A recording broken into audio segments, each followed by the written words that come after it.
Les éditions Télème présentent un enregistrement intégral de La chambre mortuaire de Jean-Luc Bizien, lu par Olivier Valiante.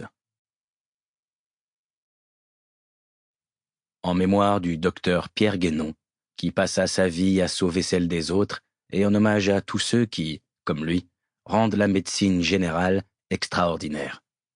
À mes fils, Elric et Adriel.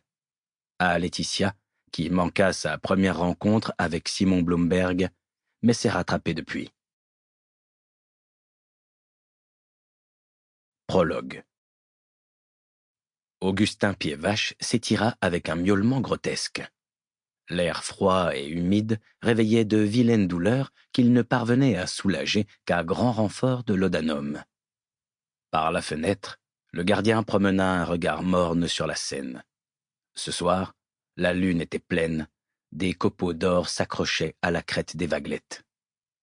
Augustin lâcha un ricanement amer. Et pourquoi pas des pépites tant qu'on y était? Il s'amusa de ce soudain accès de romantisme. L'eau de la Seine était immonde. On n'osait plus la boire, même si les autorités affirmaient, à qui voulait bien les entendre, qu'elle était potable. Potable, grinça Augustin. Pouah! Seuls les indigents s'en contentaient aujourd'hui. On voulait bien s'y laver le cul ou les frusques, mais la boire, il fallait y être contraint. Augustin se détourna avec une moue écœurée. Il leva un sourcil réprobateur en notant que la peinture du mur s'écaillait. Les ouvriers ne savaient plus travailler comme on le faisait autrefois. Était-ce donc si compliqué d'appliquer une bonne couche de chaux? Il poursuivit son inspection, maudissant tous les bons à rien de la terre. Et qui c'est qui va payer? Toujours les mêmes. Je te ferai donner la troupe, moi.